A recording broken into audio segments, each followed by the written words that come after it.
now we're going to take another step and talk more about younger children. And I thought that I would just read this quote from Mo Willems, because I think that we often focus on the actual theatre performance, but as we've seen already this morning, live performance is much more than that. To bring a child to the theatre is to allow them to not just witness a special moment, but to be part of it. Theatre is the conduit of a spark of creativity that does its best work after the play is done.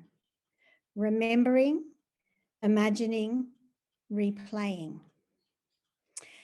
And who better to talk about this than Helen Rustowski, my wonderful friend who I met during the work that we did on Theatre Space way back starting in about 2007.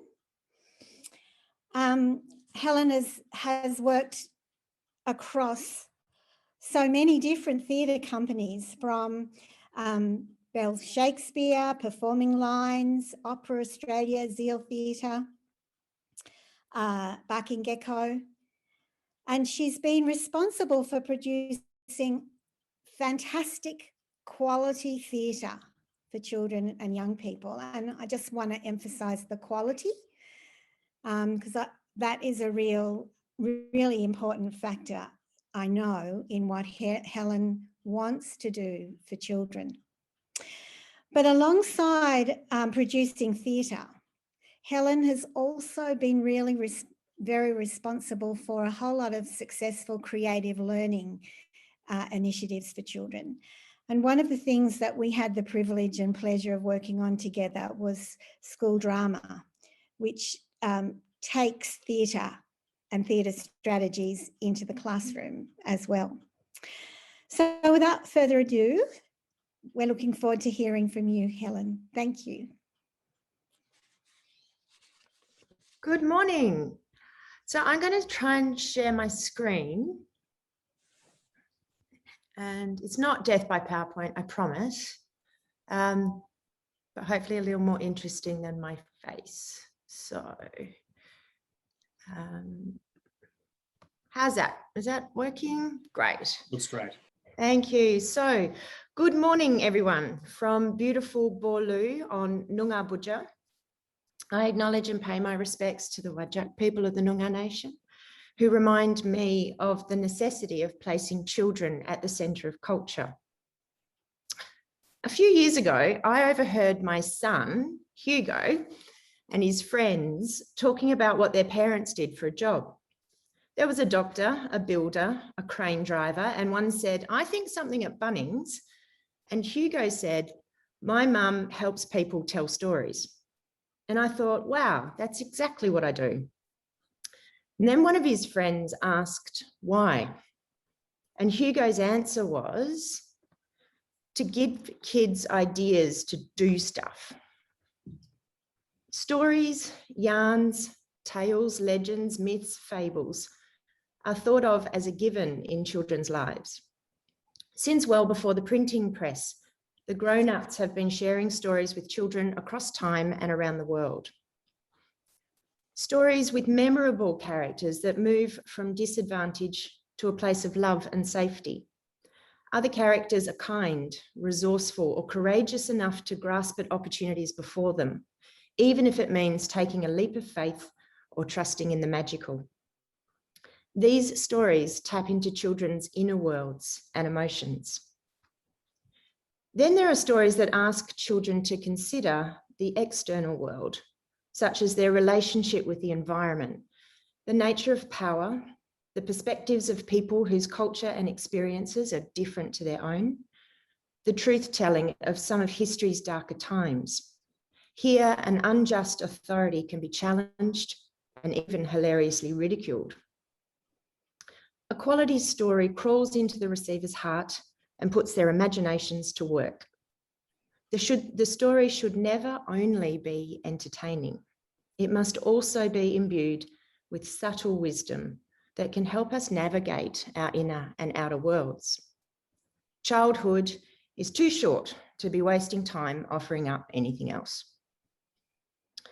There is a line from Barking Gecko's production of Bambit's book of lost stories, which captures this idea beautifully. Mr. Bloom says, now that he had sent his stories out into the world, well, perhaps they might be like little raft for someone, small person in need of one. Quality theatre is one of the best ways possible to tell stories and put children's imaginations to work.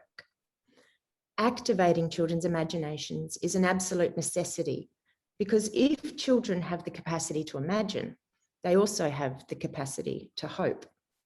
If a child can hope, they can form ideas and act on them. I've believed for a long time that imagination is the precursor to hope. So you can imagine the thrill of discovering research that articulated the connection between children's theatre attendance and hope. The New Victory Theatre in New York is a dedicated children's theatre venue that presents an annual program of outstanding productions for children and families. They conducted a 5-year study that compared a group of primary-aged children who regularly attended the theatre with a control group from the same school who saw no theatre at all. It's worth noting that these children were no strangers to hardship. They came from disadvantaged backgrounds with housing instability and food insecurity as part of their lived experience. The study measured 4 criteria: aesthetic growth, so an appreciation of things that children had never seen or felt before; motivation to action, the impulse to want to go and do new things; social bridging, appreciation of someone's life who was different from their own; and personal relevance, meaning the capacity for self-reflection. The data demonstrated a distinct spike across all 4 measurements for children who attended the theatre. But there was another unexpected outcome which took the researchers by surprise. Children who regularly attended theatre had more hope about their future than those who did not. When asked questions like whether they thought they would graduate from school, get a job, or live a happy life, they were far more optimistic about what their future held. Barking Gecko's artistic director, Luke Kerridge, shared with me writer and activist Rebecca Solnit's thoughts that hope is not like a lottery ticket you can sit on the sofa and clutch, feeling lucky. Hope is an axe you break down doors with during an emergency. Hope calls for action, but action is impossible without hope. Luke went on to say, quality children's theatre has an unseen legacy, arming young children with hope, with little metaphorical axes, ready to bust down doors that block them from reaching their full potential, giving them the essential resource they need to take action in the world, even when things look bleak. So Hugo's answer to why I help people tell stories, it gives kids ideas to do stuff, was beautifully accurate. You might have noticed I often insert the word quality before the word theatre. And I do this quite a bit, and it's deliberate. I'm often frustrated and disappointed that theatre served up on stage for children has so little thought or care invested in it. When I watch these productions, it's easy for me to see stakeholder KPIs being ticked, a donor being engaged, and/or commercial imperatives at play. Crafting something for children is not the primary creative impulse. I've met many people who underestimate the task of making quality theatre for children. They think it's easy, or they use children's shows as a way for young artists to practice on children. Bad children's theatre does little more than distract children for an hour and then hit the parents up on the way out for some merch. But I think what's deeply problematic is crappy children's theatre has the potential to rob children of the desire to continue to engage with theatre in the future. Why would children want to keep doing something as adults if their memory of theatre is that it's boring, flippant, or patronising. Great Children does more than entertain audience for an hour, and few topics are off limits. Skilled artists can hold a young audience safely as they journey through a play and some of life's big questions. Artists dedicated to making theatre for Australian children deserve to be elevated, respected, and supported for the specialist skills they hold. Some of Barking Gecko's theatre productions give a sense of these possibilities. So The Rabbits explored the impact of colonisation. Australian classic Storm Boy explored death and loss. And our most recent production, directed by Luke, is House, an exquisite production about resilience and loneliness, an epidemic in young people today. These big themes are traversed with care and artistry. They're never didactic, but communicated with integrity and respect for young audiences. In the safe environment of the theatre, children can grapple with life's big challenges. And anecdotally, the effect is profound. After Storm Boy, a child who lost their beloved pet was able to talk about her sense of loss with her parents. When a group of children from refugee background came to see Bambit's Book of Lost Stories, one boy commented that the show made him realise he was a story-making machine and he could translate his life experience through creative expression. Also in the same show, it's a regular event at the end for children and families to sit in the theatre, drying their eyes and discussing what they've just witnessed. There are many incredible Australian companies who have thousands of anecdotes like these. They're internationally regarded as world-class companies, and prior to the pandemic, they toured the globe. Along with Barking Gecko Theatre, they shared truly exquisite, brave, and remarkable theatre experiences with children. Making these theatre productions is complicated. A labour-intensive process that takes years, and each show requires significant resources of time, money, and space to bring the shows to life. Realising theatre created especially for children that has the same rigour, sophistication, and production values as a main stage adult production also requires significant subsidy. The reason investment is so important is that whilst it takes the same amount of investment to create and present quality theatre productions for children, the box office achievable for children's theatre is significantly less than what could be generated for an adult production.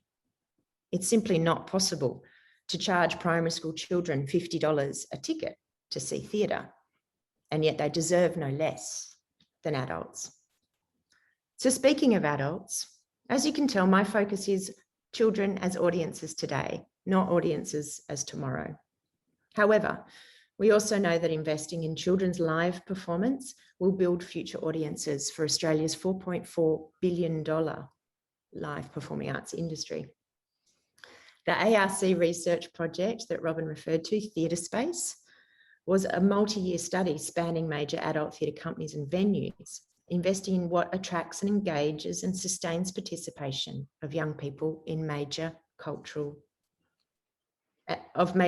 providers and what factors might exclude them. Yes, this was when I met Robin Ewing, and I haven't left her orbit since.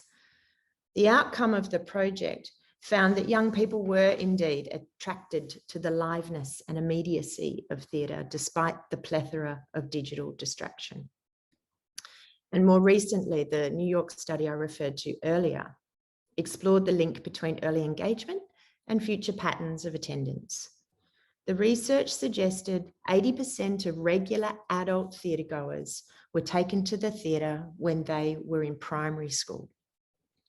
The evidence is clear. When you take children to the theatre from a young age, it becomes part of the fabric of their lives now and in the future. And yet, there is a crisis in children's theatre, and we urgently need people to start noticing it and addressing it. At the height of the pandemic last year, Barking Gecko and ATYP and others received notification that its application for federal funding had been declined, along with 49 other companies. I acknowledge that the Australia Council was navigating an impossible situation. However, following up from what Fraser says, when the cuts inevitably came once again, it was companies that focused on children and young people that took the biggest hit. Sadly for me, the Australia Council's behaviour reflects a value that can be seen in many areas of children's lives, including health and education. We have somehow arrived at a point where the arts are seen as dispensable in the lives of children.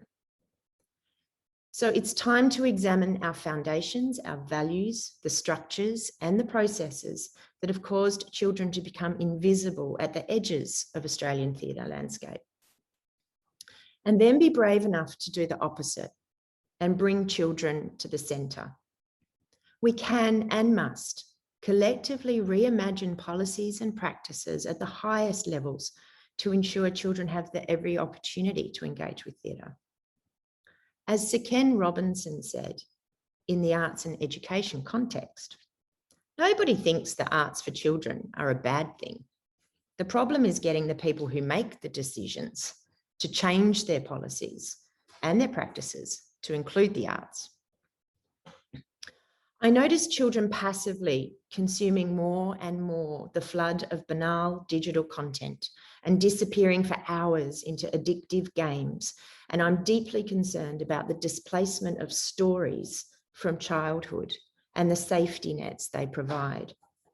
We cannot literally leave children to their own devices.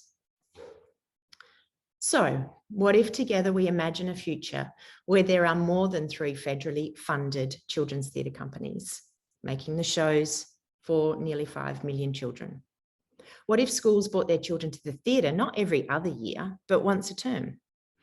How do we make it possible for families to regularly attend theatre on a weekend, not just twice a year when the venue programs its annual holiday slot? If we do this well, then the stories that artists make and share with children will arm children with the skills and abilities and the access to reach their full potential. And that's it from me.